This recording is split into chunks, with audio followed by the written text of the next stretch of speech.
ఆషాఢ మాసంలో 4వ శుక్రవారం రోజు అమ్మవారిని శాకాంబరి రూపంలో అమ్మవారిని మనము పూజించుకోవడం జరిగింది. ఈ సందర్భంగా అమ్మవారికి శాకాంబరి రూపంలో మనం ఎప్పుడైతే అమ్మవారిని పూజించామో, శాకాంబరి దేవి అనేది జగన్మాత పార్వతీదేవి యొక్క కరుణామయమైనటువంటి అవతారం. శాకం అంటే కూరగాయలు, ఆకుకూరలు, పండ్లు, ధాన్యాలు.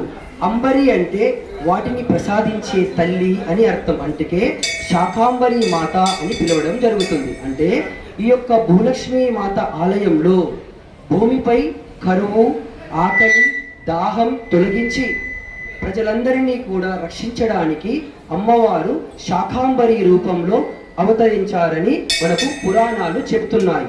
అంటే ఈ యొక్క అమ్మవారి కృపతో పంటలు సమృద్ధిగా పండాలి అని, వర్షాలు సమృద్ధిగా కురవాలి అని భూలక్ష్మి మాత యొక్కను పూజించడం వల్ల కుటుంబంలో ఐశ్వర్యం, సంతోషం, ఆరోగ్యం, సుఖశాంతులు నిలవాలని ఈ యొక్క వినాయక్ నగర్లో శ్రీ రాళ్ళమడుగు వరలక్ష్మి ఆధ్వర్యంలో తులసీదాస్ గారు, సంతోష్ గారి యొక్క ఆధ్వర్యంలో ఈ యొక్క అన్నదాన కార్యక్రమము వినాయక్ నగర్లో అంగరంగ వైభవంగా అంబరాన్ని అంటే విధంగా జరుగుతున్న సందర్భంగా నిజంగా అమ్మవారి యొక్క కూరగాయలు, పళ్ళు, ధాన్యాలతో అలంకరణ చేసి ప్రకృతిని రక్షించడానికి ఈ యొక్క కమిటీ సభ్యులు అయినటువంటి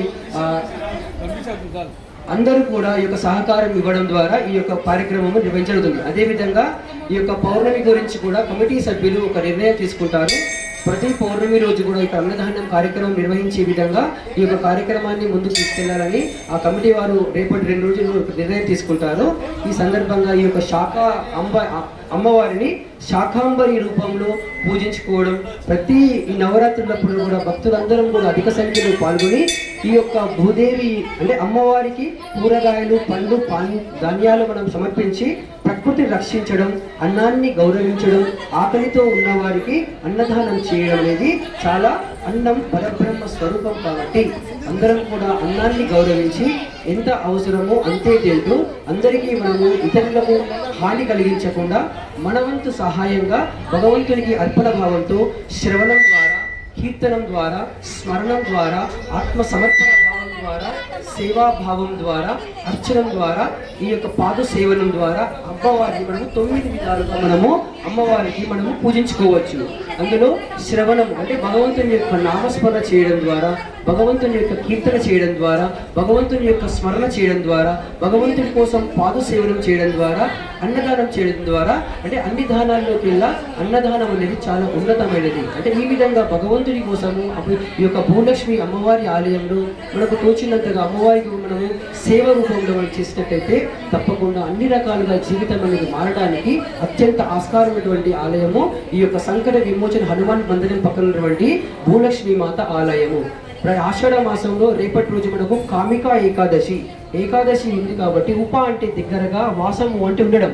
భగవంతుని యొక్క నామస్మరణతో, భగవంతుని యొక్క కీర్తనలతో ఎప్పుడైతే మనం భగవంతునికి దగ్గరగా అవుతామో అన్ని రకాలుగా అష్ట ఐశ్వర్యాలు రావడానికి, సకల దరిద్రాలు అన్నీ కూడా పోవడానికి ఆ సూర్య భగవాన్తో పాటు ఈ యొక్క భూలక్ష్మి మాతను, ఈ యొక్క సంకట విమోచన హనుమాన్ని, రాముడి రూపంలో అందరినీ కూడా భగవంతుని మనం ఎప్పుడైతే మన యొక్క సనాతన ధర్మాన్ని మనం కాపాడుతూ అందరికీ తల్లిదండ్రులకు, మన విద్యనేటువంటి ఉపాధ్యాయులకు మనం గౌరవిస్తూ మన యొక్క మిత్రబంధాన్ని అందరం కూడా ముందుకెళ్తే ఖచ్చితంగా ఈ యొక్క సహకారం ఇది కూడా వర్ష క్యాటరింగ్.